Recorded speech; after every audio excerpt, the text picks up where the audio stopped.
Initiating moisture.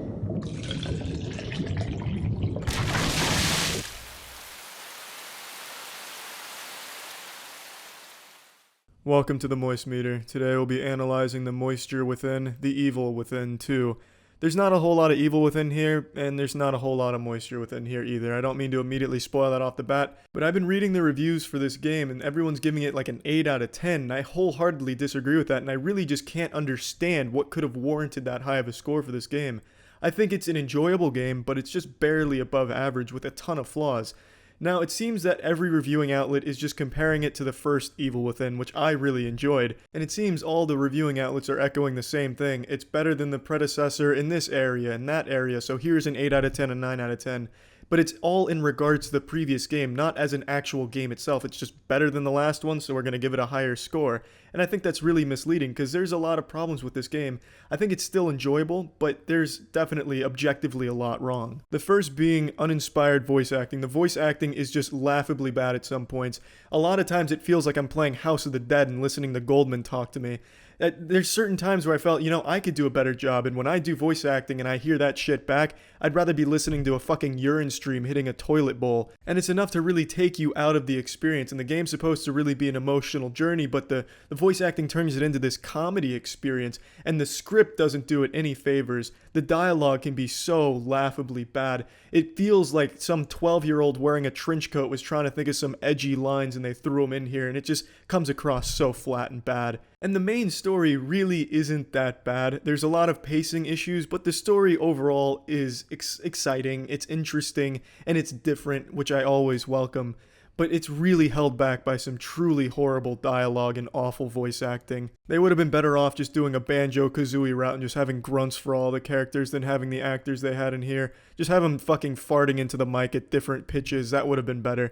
The voice acting really was just one of the worst things about the title. Especially towards the end, that's when the voice acting really rears its ugly head and starts throwing small dicks into the glory hole. There's a really emotional scene where the main character Sebastian does something really traumatic, and his response was just a simple no, uttered with the same intensity and emotion I would give if I accidentally spilt a little water on my kitchen floor. Now, aside from just bad writing, bad voice acting, another thing that was really not great about this game was the gameplay, and I'm seeing a lot of praise for it from the reviewing outlets because they're comparing it to the first one, which was mechanically not great, and I will say, the gameplay has improved over the first one, but that doesn't mean it's good.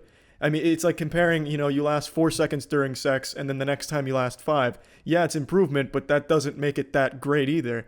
So the gameplay is very stiff. It's very clunky. The gunplay, not great. There's a crafting system in here, some upgrades that are very bare bones. I see a lot of praise for them, but they're extremely bare bones. They're very simple stuff. Here's a point, you get a little health. Here's a point, you get some stamina. Here's a point, you sneak around a little better. There's nothing really creative about their upgrades. The weapons are the same. Here's a little firepower. Here's a little ammo clip. There's nothing really interesting about it. Every time you get into an intense firefight and then you have to reload, you don't have any way of dodging or doing anything special to get out of there. So you have to do like your old man jog out of the way. That's just a little waddle that looks like you shit your pants. 9 times out of 10, you're still going to get hit. Not that that's necessarily a bad thing. It's your fault for getting into that poor position, that poor situation. You should have been a little sneakier, and the game encourages stealth, and the stealth is sound. The stealth is pretty well done, but when you do get into a firefight, it's not great. It's really not. You end up just functioning like Bastion from Overwatch, and you just have to sit there, shoot your clip, and then wait a couple of seconds before your character can respond to do an animation to run away. Another thing I see a lot of praise for on the game is its level design. I think the level design is probably 10 times weaker than the first Evil Within, and that was far more linear. The levels here are all exactly the same. Here's a few pieces of cover. Hide behind it, wait for one of the zombies to go around you, sneak kill it. There's no puzzles to really be solved. There's no puzzles at all, really. I think there was 2 throughout the whole game, and they were very, very simple. And the level design was always the same. Go right, go straight. Go right, go straight the whole time, and then you hide behind cover whenever you see enemies and just wait for them. There was nothing special about the level design. It wasn't inventive, as a lot of review outlets are claiming. Now let's get to some things I liked about the game, and a lot of things I can agree with the other reviewers out there. The atmosphere of this game is fantastic. I love the little haunting atmosphere they have going on. Union as a setting is really nice and interesting. And I think one of the main villains, the artist, is fantastic. hunting him led to some really memorable moments, a lot of really cool set pieces, and a lot of awesome environments. The artist definitely was the best part of the story and the best part of just playing through the game. There's also a certain charm to playing this game, and the story is good enough to make you want to finish it and see how it ends, even though there's quite a few plot holes in there. I also really enjoyed the soundtrack to this game. The music was absolutely beautiful, especially at the end of the game.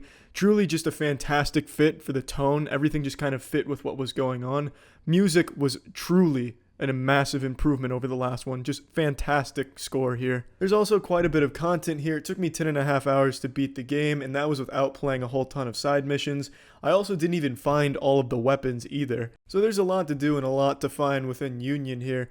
And there should be, because this is a $60 price tag, so there should be a lot of content. Now let's pop this shit into the moist meter. I'm giving this a 55%. Like I said, I feel it's a barely above average game. It's enjoyable, but it has a ton of flaws to it. And it's also not really a survival horror type of game. It's more of an action type of game.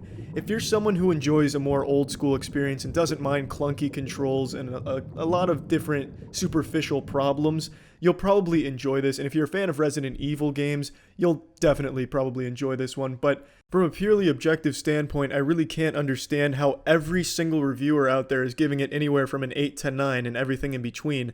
I haven't seen anything even below an 8 for this game yet, and I just don't understand it because there's such glaring issues with this game in every possible department. Yes, it's still a fun game to play, and yes, there is improvements over the first one, but that doesn't make it an 8 or 9 game. Even compared to the last one, I don't think the improvements are that significant. In fact, I almost prefer the first game for the most part. But yeah, anyway, that's it. See ya.